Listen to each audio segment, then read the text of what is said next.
ভিডিওতে আমরা অষ্টম শ্রেণীর তৃতীয় পর্যায়ক্রমিক মূল্যায়নের পরিবেশ ও বিজ্ঞানের ৩ নম্বর স্কুলের প্রশ্নের উত্তরগুলো আলোচনা করব। একের আই, বল প্রয়োগ করে টানা সত্ত্বেও যখন কোনো বস্তু কোনো তলের উপর স্থির থাকে তখন যে ঘর্ষণ বল ক্রিয়া করে তাকে কি বলে? স্থির অবস্থার ঘর্ষণ বলে।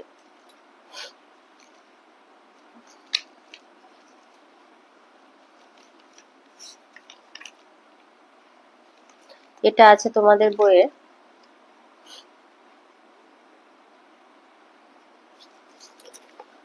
4 পাতায়। এই যে বল প্রয়োগ করে টানা সত্ত্বেও যখন কোনো বস্তু তরলের উপর স্থির হয়ে থাকে তখন যে ঘর্ষণ বল ক্রিয়া করে তার নাম স্থির অবস্থার ঘর্ষণ। দুয়ে দিয়েছে সমতল দর্পণে গঠিত প্রতিবিম্ব সৎবিম্ব না অসৎবিম্ব? অসৎবিম্ব। 3 উষ্ণতা বাড়লে পদার্থের অণুর গতিশক্তি কি পরিবর্তন হয়? অণুর গতিশক্তি বৃদ্ধি পায়। 4 বলেছে সবচেয়ে হালকা গ্যাস হাইড্রোজেন H2। 5 পারক্স বন্ধন দেখা যায় একটি যৌগের নাম হাইড্রোজেন পারক্সাইড। 6 কার্বনের কোন রূপভেদটি অধিশোষণ ধর্ম দেখা যায়? চারকোল। 2 দিয়েছে শূন্যস্থান পূরণ। আই, ননস্টিক বাসনপত্র তৈরিতে যে পলিমার ব্যবহৃত হয় তা হলো টেফলন। 2 সূর্যের আলোয় উপস্থিত অবলোহিত বা ইনফ্রারেড রশ্মি প্রধানত তাপের অনুভূতি সৃষ্টি করে। এটা আছে তোমাদের বইয়ে 143 পাতায়। বইয়ের 143 পাতায় রয়েছে এই যে সূর্যের আলোয় ইনফ্রারেড বলে একরকম অদৃশ্য রশ্মি থাকে। ইনফ্রারেড রশ্মি তাপের অনুভূতি সৃষ্টি করে। 143 পাতায় আছে। 3 দিয়েছে ক্ষারীয় পটাশিয়াম পাইরোক্সাইড দ্রবণ অক্সিজেন গ্যাস শোষণ করে বাদামি বর্ণ ধারণ করে। 4 মিথেন যৌগের কেন্দ্রীয় পরমাণু হলো কার্বন, তাকে ঘিরে 4টে হাইড্রোজেন থাকে। 5 অভ্যন্তরীণ পূর্ণ প্রতিফলনের প্রাকৃতিক উদাহরণ হলো মরীচিকা। আচ্ছা, ক্ষারীয় পটাশিয়াম পাইরোক্সাইড দ্রবণ অক্সিজেনকে শোষণ করে বাদামি বর্ণ ধারণ করে। এটা আছে তোমাদের বইয়ের 118 পাতায়। আর মিথেনের কেন্দ্রীয় পরমাণু ছবি দেয়া রয়েছে বইয়ের 83 পাতায়। এটা আছে বইয়ের 83 পাতায়। এই যে এখানে কার্বন, তাকে ঘিরে এই যে 4টে হাইড্রোজেন পরমাণু থাকে এভাবে। 5 বলেছে অভ্যন্তরীণ পূর্ণ প্রতিফলনের প্রাকৃতিক উদাহরণ মরীচিকা। 6 একক আয়তনে বস্তুর ভরকে ওই বস্তুর ঘনত্ব বলা হয়। 3 আইতে বলেছে কোনো তরলের ভিতরে কোনো স্থানে তরলের চাপ কোন কোন বিষয়ের উপরে নির্ভর করে। তরলের অভ্যন্তরে কোনো নির্দিষ্ট বিন্দুতে তরল দ্বারা প্রযুক্ত চাপ 3টে বিষয়ের উপর নির্ভর করে। বিন্দুর গভীরতা, তরলের ঘনত্ব আর ওই স্থানে তরলের অভিকর্ষজ ত্বরণের উপরে নির্ভর করে। 2 বলেছে প্রতিবিম্ব সৃষ্টি হওয়ার 2টি মূল কারণ কি কি? প্রতিবিম্ব সৃষ্টির মূল কারণ 2টি, প্রতিফলন আর প্রতিসরণ। 3 বলেছে ডাল্টনের পরমাণুবাদে 2টি স্বীকার্য উল্লেখ করো। 1 হচ্ছে সমস্ত মৌলিক পদার্থ অসংখ্য অতি ক্ষুদ্র নিরেট কণা দ্বারা গঠিত। এই ক্ষুদ্রতম কণাই হচ্ছে পরমাণু।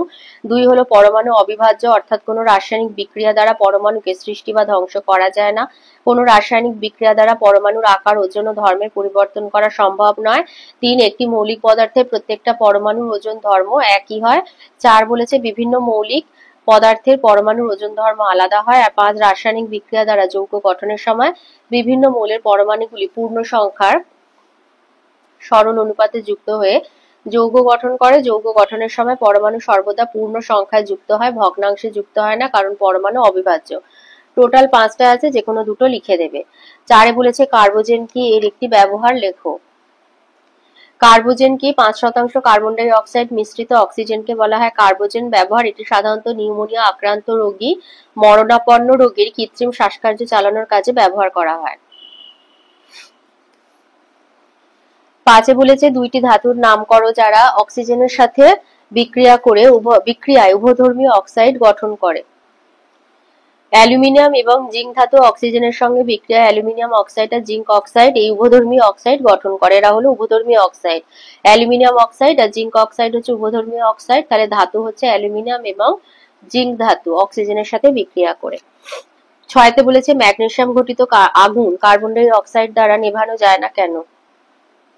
এই উত্তরটা লিখবে যে কার্বন ডাই অক্সাইডের সঙ্গে জ্বলন্ত ম্যাগনেসিয়াম বিক্রিয়া করতে পারে, আর তার ফলে সাদা রঙের ম্যাগনেসিয়াম অক্সাইডের গুঁড়ো আর কালো কার্বন উৎপন্ন হয়। Magnesium carbon die oxide, magnesium oxide আর কার্বন, এখানে কার্বন ডাই অক্সাইড জারক আর ম্যাগনেসিয়াম বিজারক রূপে কাজ করে, তাই জন্য নেভানো যায় না। 4 আয়তে আসি। বলেছে একটা সহজ পরীক্ষার মাধ্যমে প্রমাণ করো কোনো বিন্দুতে তরলের চাপ তরলের উপরিতল থেকে ওই বিন্দু দূরত্বের উপরে নির্ভরশীল। এই পরীক্ষাটা দেখাবে। উপকরণ হচ্ছে দুটো টেবিল, গামলা, বোতল, জল, পেরেক। পরীক্ষা পদ্ধতি: একটা বড় গামলা এবং একটা লম্বা বোতলকে জল পূর্ণ করে তাদের খাড়া দেয়ালে নিচের দিকে অর্থাৎ পাত্রের তলদেশের খুব কাছে একটা করে ফুটো করা হলো। পর্যবেক্ষণ: দেখা গেল গামলার তুলনায় বোতলটির ছিদ্র দিয়ে জল বেশি বেগে নির্গত হচ্ছে এবং বেশি অনুভূমিক দূরত্ব অতিক্রম করছে।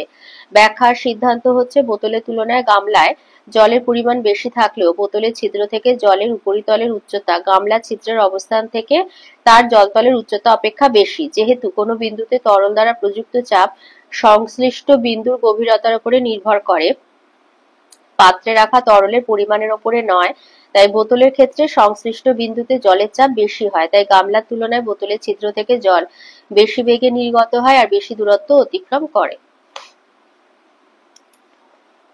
দুইতে বলেছে আলোকরশ্মির গতিপথ চিহ্নিত অঙ্কন করো। যখন আলোকরশ্মি ঘনতর মাধ্যম থেকে লঘুতর মাধ্যমে প্রবেশ করে, ঘনতর মাধ্যমে আপাতন কোণের মান সংকট কোণের মান সমান হবে আর আপাতন কোণের মান মাধ্যম দুটির সংকট কোণের থেকে বড় হবে। আচ্ছা, প্রথমে যে ছবিটা আঁকতে হবে, ঘনতর মাধ্যম থেকে লঘুতর মাধ্যমে প্রবেশ করে। এই যে ঘনতর মাধ্যম থেকে লঘুতর মাধ্যমে আলোর প্রতিসরণের চিত্র সহ দেখাও। তো এই ছবিটা আঁকবে।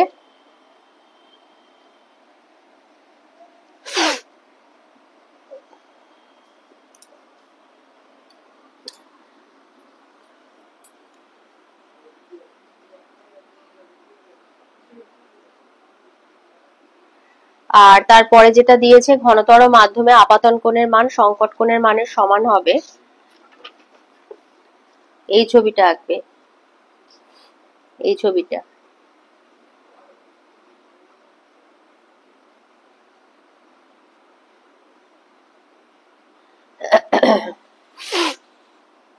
আর একটা দিয়েছে আপাতন কোণের মাধ্যম দুইটি সংকট কোণের থেকে বড় হবে।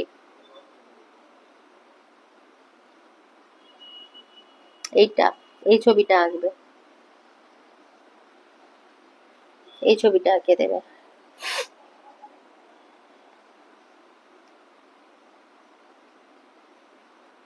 এই যে আপাতন কোণ গ্রেটার দেন হচ্ছে মাধ্যম দ্বয়ের সংকট কোণ, এই যে এই ছবিটা আঁকবে।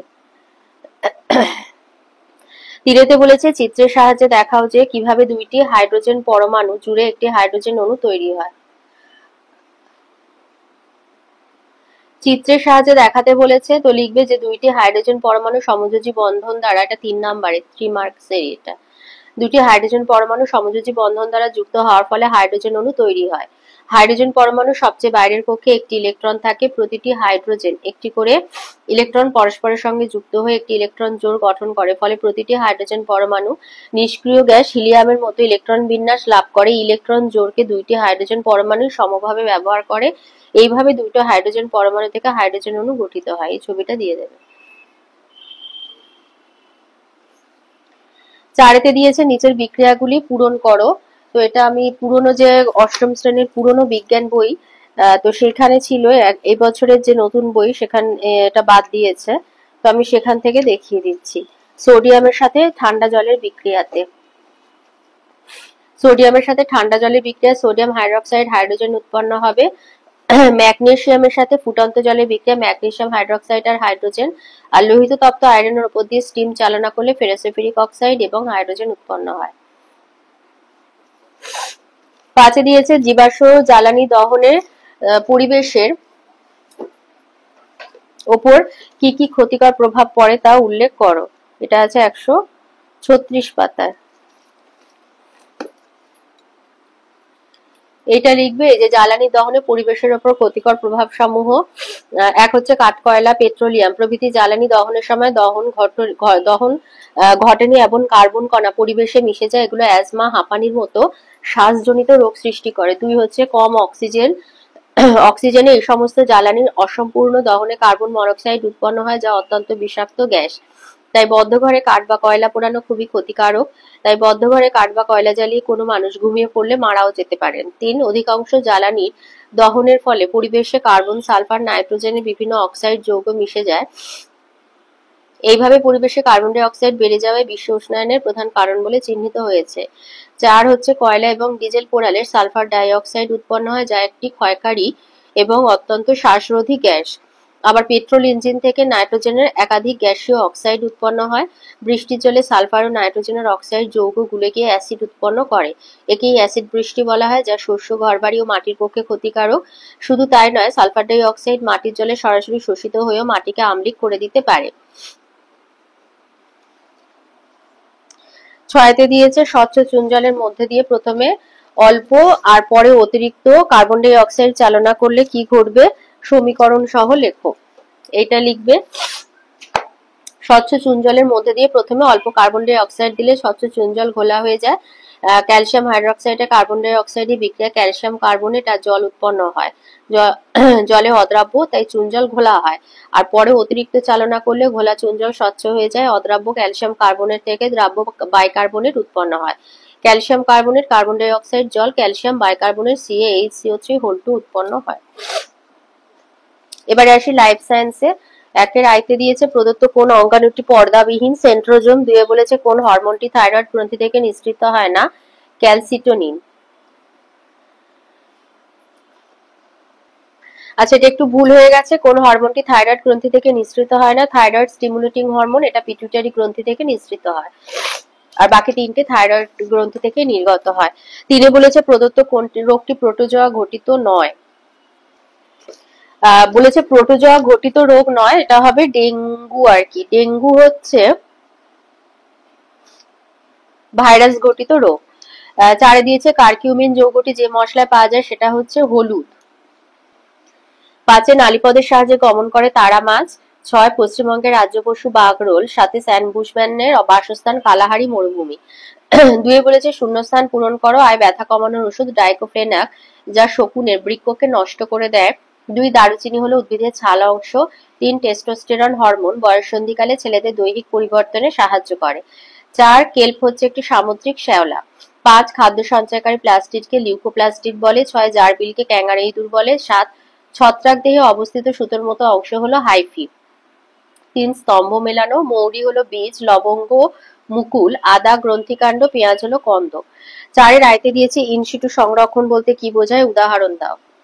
এইখান থেকে লিখবে যে বিপন্ন উদ্ভিদ এবং প্রাণীকে যখন তাদের প্রাকৃতিক পরিবেশ মানে সাধারণ বাস্তুতন্ত্র বা মানুষের তৈরি বাস্তুতন্ত্রের সংরক্ষণ করা হয়, তখন ওই জীবের স্বাভাবিক বাসস্থান বা মানুষের তৈরি বনকে সংরক্ষিত বন বলে ঘোষণা করা হয়। এই ধরনের সংরক্ষণকে ইনসিটু সংরক্ষণ বলে, যেমন অভয়ারণ্য, ন্যাশনাল পার্ক, বায়োস্ফিয়ার রিজার্ভ, ভূপ্রাকৃতিক দৃশ্য ইত্যাদি। 2-এতে বলেছে নয়নতারা থেকে প্রাপ্ত 2টি উপহারের নাম লেখো। নয়নতারা, এই হচ্ছে নয়নতারা। নয়নতারা থেকে প্রাপ্ত 2টি উপহার হচ্ছে রোবেসিনও আছে, আবার আছে ভিনক্রিস্টিন, ভিনব্লাস্টিন। তো 3টে আছে, রোবেসিন, ভিনক্রিস্টিন, ভিনব্লাস্টিন। তো যে কোনো দুটো লিখে দেবে। 3-এতে বলেছে মেসোজোম কি, এর কাজ লেখো। মেসোজোম কি, ব্যাকটেরিয়া কোষের কোষ পর্দা ভেতরের দিকে ভাঁজ হয়ে আঙুলের মতো যে অঙ্গাণু সৃষ্টি করে তাকে মেসোজোম বলে। কাজ হচ্ছে মেসোজোমের শ্বসন উৎসেচক থাকায় এটি ব্যাকটেরিয়ার শ্বসনে সাহায্য করে। 5-এ দিয়েছে অ্যামোনিফিকেশন কি আর খাদ্য প্রক্রিয়াকরণে ব্যাকটেরিয়ার 2টি উপকারী ভূমিকা লেখো। অ্যামোনিফিকেশন লিখবে উদ্ভিদ বা প্রাণীরা যখন মারা যায় তখন তাদের দেহের নানা নাইট্রোজেনযুক্ত যৌগ ভেঙে গিয়ে অ্যামোনিয়া তৈরি হয়, আর এই পদ্ধতিকে অ্যামোনিফিকেশন বলা হয়ে থাকে। আর বলেছে ব্যাকটেরিয়ার খাদ্য প্রক্রিয়াকরণে ব্যাকটেরিয়ার দুটো ভূমিকা। এক হচ্ছে যেমন দই তৈরি, দইয়ের মধ্যে থাকা ল্যাক্টোব্যাসিলাস ব্যাকটেরিয়া 37°C উষ্ণতায় গরম দুধের সঙ্গে মেশানো হয়, তখন তাদের সংখ্যা খুব তাড়াতাড়ি বাড়তে থাকে। এই ব্যাকটেরিয়া দুধের ল্যাকটোজকে ল্যাকটিক অ্যাসিডে রূপান্তরিত করে। 2টি উপকারী ভূমিকা। আর হচ্ছে বিশেষ বিশেষ ব্যাকটেরিয়ার ক্রিয়ায় চিজ কেক, ধোকলা, ইডলি, ধোসা, পাউরুটির মতো নানা খাবার বানানো যায়।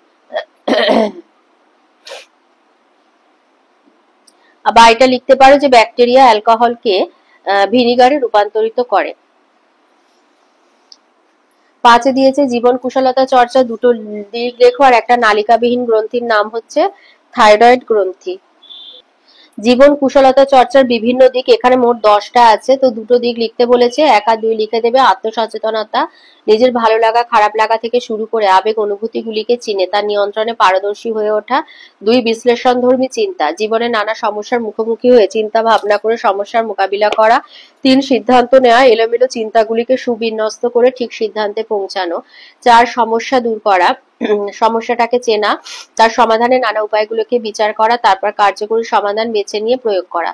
5 হচ্ছে সৃজনশীল চিন্তা, নাচ গান সাঁতার ছবি আঁকা খেলাধুলা সহ নানা সৃজনশীল কাজে অংশগ্রহণ করা। 6 পারস্পরিক সংযোগ স্থাপন, অন্যের কথা ধৈর্য ধরে শোনার অভ্যাস তৈরি করা, কি বলবো যেমন গুরুত্বপূর্ণ, কিভাবে বলবো সেটাও অনুশীলন করা।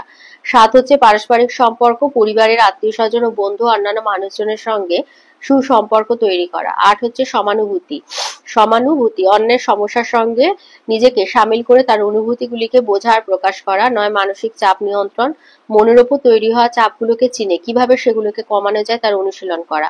10 আবেগ নিয়ন্ত্রণ, নিজের বিভিন্ন অনুভূতিগুলি সম্পর্কে সচেতনতা তৈরি করা এবং যথাযথভাবে তা প্রকাশ করা। তো এর মধ্যে থেকে যে কোনো দুটো লিখে দেবে। আর নালিকাবিহীন গ্রন্থি, থাইরয়েড গ্রন্থি। এবারে 5-এ আসি। 5-এর আয়তে বলেছে বাদাবনের উদ্ভিদরা কিভাবে অতিরিক্ত লবণ ত্যাগ করে, আর বাদাবনের 2টি বিপন্ন প্রাণীর নাম লেখো।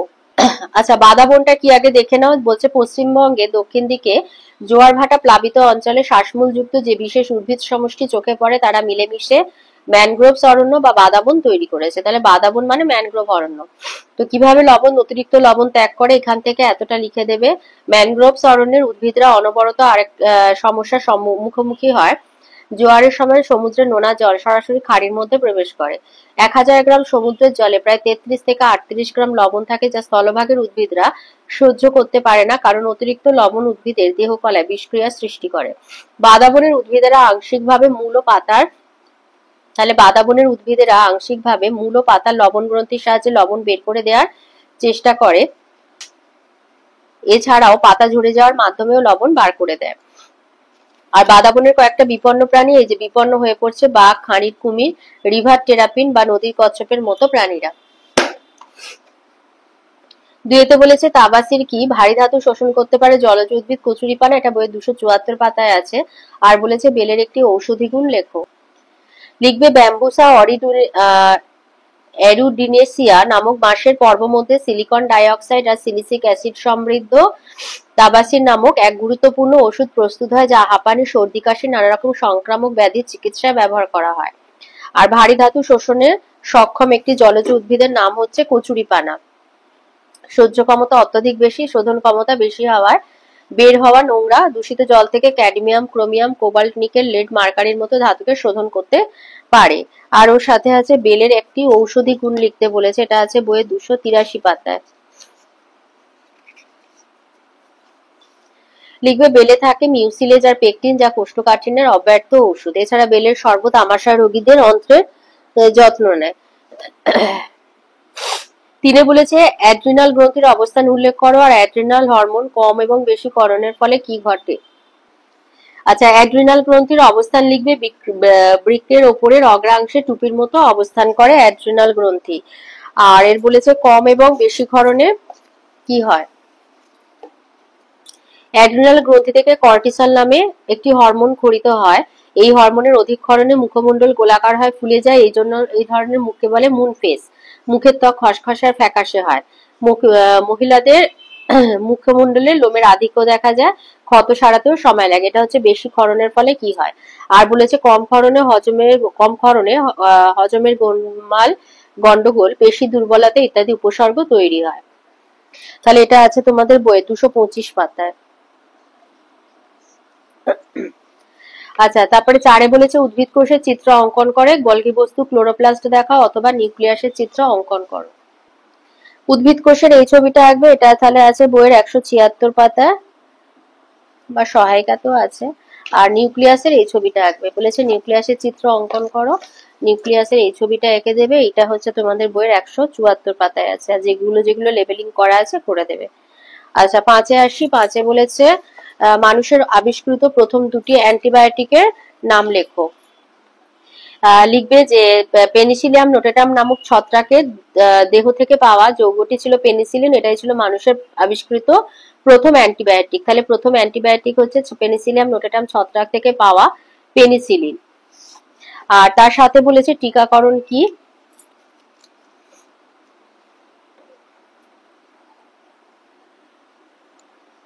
আচ্ছা, টিকাকরণ লিখবে যে কোনো মৃত দুর্বল জীবিত অণুজীবকে বা সরাসরি অণুজীবের দেহ থেকে বেরোনো দুর্বল বিষকে নির্দিষ্ট ডোজে আগে থেকে কোনো মানুষের দেহে প্রবেশ করিয়ে ওই ধরনের অণুজীবদের বিরুদ্ধে আগে থেকেই রোগ প্রতিরোধ ব্যবস্থা সক্রিয় করার যে পদ্ধতি তাকেই বলা হয় টিকাকরণ বা ভ্যাকসিনেশন বলা হয়ে থাকে। আর বর্তমানে ব্যাকটেরিয়াকে কোন গোষ্ঠীভুক্ত করা হয়? বর্তমানে ব্যাকটেরিয়াকে